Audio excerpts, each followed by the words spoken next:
तो चिंतित करने वाली खबर है। एक अहम जानकारी आप तक एक बार फिर से पहुंचाते हैं। HMPV वायरस इस दस्तक से देश भर में चिंता बढ़ गई है और होनी भी चाहिए। बेंगलुरु में 8 महीने की बच्ची में ह्यूमन मेटान्यूमोवायरस की पुष्टि हो गई है। हालांकि कर्नाटक के स्वास्थ्य मंत्रालय की अधिकृत जांच लैब की रिपोर्ट का इंतजार है, लेकिन यह आंकड़ा बढ़ रहा है। पहले एक बच्चे, फिर अब 2 केस। इस नए वायरस का केस मिलने की खबर से राजस्थान समेत देश भर में अलर्ट हो गया है। वायरस के संक्रमित मरीज में दिखते ही वैश्विक महामारी कोविड-19 जैसे लक्षण हैं। अब हम आपको बता रहे हैं किस तरीके के लक्षण हो सकते हैं। जैसे कोविड में, कोरोना काल में हमें सिम्टम्स नजर आते थे, वैसे ही लक्षण नजर आएंगे। वायरस सबसे ज्यादा छोटे बच्चों को अपना निशाना बनाता है।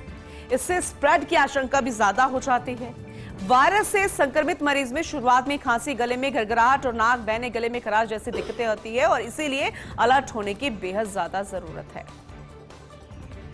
चलिए एक बार फिर से दिल्ली की सियासत के रुख करते हैं, क्योंकि खास जानकारियां वहां से मिल रही है। अब एक खास जानकारी, कालकाजी में आतिशी की राह कितनी आसान है, ये बड़ा सवाल इसलिए खड़ा हो रहा है क्योंकि हॉट सीट बन गई है कालकाजी। दिल्ली चुनाव में कालकाजी हॉट सीट बन गई है, क्योंकि कांग्रेस भाजपा ने भी अब अपने मजबूत प्रत्याशी उतार दिए हैं। गत 2 सालों में 360 डिग्री घूम चुका है आतिशी की राजनीतिक का करियर। पहले कैबिनेट में पहली महिला मंत्री बनने का गौरव हासिल किया, उसके बाद मुख्यमंत्री बनने से और ज्यादा उनकी अहमियत बढ़ चुकी। लेकिन इस बार चुनाव में आतिशी को कठिन डगर भी पार करनी पड़ सकती है। 1993 के बाद इस सीट पर जीत की बात जो रही भाजपा ने बिधूड़ी पर अपना दांव लगा दिया है, जबकि कांग्रेस ने तेज तर्रार नेता अलका लांबा को मैदान में उतारा है। माना जा रहा है कि सीट से जीतने वाले कैंडिडेट्स का ग्राफ अपने आप बढ़ जाएगा, लेकिन कालकाजी की जनता क्या चाहती है, किस पर वो दांव खेलेगी? हॉट सीट है और चेहरे भी जो सामने हैं वो धुरंधर है। अब देखने वाली बात होगी कौन इस रेस को जीतता है। चलिए कर्नाटक का जिक्र कर लेते हैं, क्योंकि इन दिनों बहुत कुछ चल रहा है। चुनिंदा मंत्रियों की डिनर पार्टी में मुख्यमंत्री की मौजूदगी में एक चर्चा का विषय, क्योंकि उप मुख्यमंत्री DK शिवकुमार फिलहाल विदेश दौरे पर। सिद्धारमैया के करीबी मंत्री सतीश जारकीहोली के निवास पर 2 जनवरी को आयोजित हुआ था डिनर, और DK की दावेदारी का लगातार विरोध कर रहे मंत्रियों का ये स्पेशल ग्रुप। जबकि कर्नाटक में लगातार बढ़ रहा है DK का दबदबा। 2.5 साल मुख्यमंत्री का फॉर्मूला नजदीक आता देख सुमुगाहट अब शुरू हो चुकी है। राजनीतिक गलियारों में भी कर्नाटक के हालातों पर नजर है।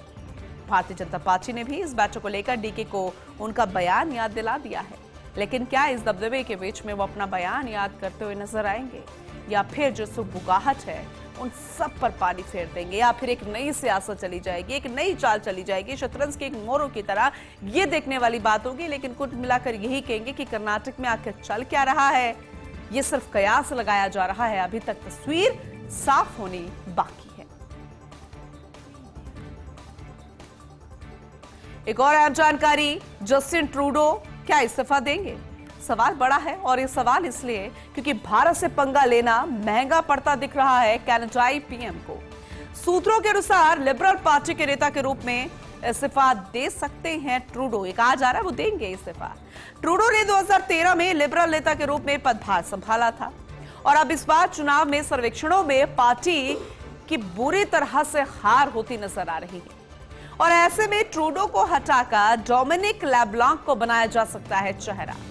ट्रूडो सरकार के भारत के साथ भी संबंध खराब हो गए हैं। अलग अलग तरीके की बयानबाजी आ रही है, जिस तरीके से उन्होंने वहां के पंजाबियों को लेकर बातें कही। अब ये देखने वाली बात होगी कि भारत के साथ संबंध भविष्य में मजबूत करने को लेकर भी ये फैसला अहम हो सकता है, और इसलिए कहा जा रहा है कि क्या ट्रूडो हट जाएंगे, इस्तीफा दे देंगे, इस्तीफा ले लिया जाएगा, चेहरा बदल जाएगा, और क्या वाकई में ट्रूडो को हटाकर डोमिनिक लेब्लांक को चेहरा बनाया जा सकता है? ये देखने वाली बात होगी। राजस्थान के मुख्यमंत्री भजनलाल शर्मा के नेतृत्व में प्रदेश में बदल रहा शिक्षा का स्वरूप। स्वामी विवेकानंद मॉडल स्कूलों में प्राथमिक स्तर के लिए शिक्षकों के पद सृजन के साथ कक्षाएं संचालित हो रही है। 402 PM श्री विद्यालयों में पूर्व प्राथमिक कक्षाएं संचालित। 142 PM श्री उच्च माध्यमिक विद्यालयों में ऑल ऐप स्थापित। मेधावी विद्यार्थियों को लगभग 89,000 टैबलेट में इंटरनेट कनेक्शन और अन्य चीजें वितरित करने की बात सामने आ रही है। तमिलनाडु विधानसभा में राष्ट्रगान को लेकर विवाद हो गया। राष्ट्रगान के अपमान पर नाराज हुए राज्यपाल RN रवि दरअसल विधानसभा सत्र को वो बिना संबोधित करते हुए चले गए। राज्यपाल की नाराजगी थी। सत्र की शुरुआत में राज्य गीत तमिल थाई वजथू का गायन हुआ। राज्यपाल ने राज्य गीत के बाद राष्ट्रगान वादन की मांग की, लेकिन उनकी मांग नहीं मानी गई। इससे नाराज होकर सत्र को संबोधित किए ही वो बिना ही सदन से चले गए।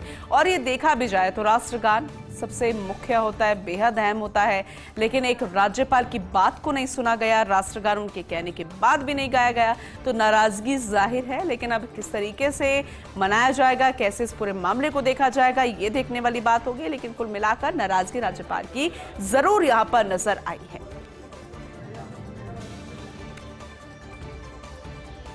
दौरे करने में मंत्रियों में अव्वल है deputy CM doctor Premchand Bairwa. जी हां, सामाजिक, सरकारी और राजनीतिक दौरों में बैरवा का प्रभावी प्रदर्शन देखने को मिल रहा है। करीब हर दिन बनता है डेप्यूटी सीएम के दौरे का कार्यक्रम।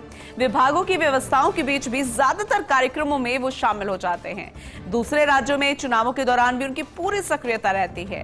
प्रदेश भर में सक्रिय रहने के बावजूद निर्वाचन क्षेत्र दूदू को भी वो पूरा समय देते हैं और इसलिए वो रिकॉर्ड बनाते नजर आ रहे हैं। और ऐसे में दूसरे मंत्रियों को भी सीखने की जरूरत है, क्योंकि अगर दौरे किए जाते हैं, धरातल की वो तस्वीर निकल कर आती है, कमियां निकल कर आती है, जनता मिलती है, खामियां नजर आती है और फिर कैसे सुधार किया जाए, इसमें फिलहाल दौरे करने में मंत्रियों में deputy CM doctor Premchand Bairwa अव्वल नजर आ रहे हैं।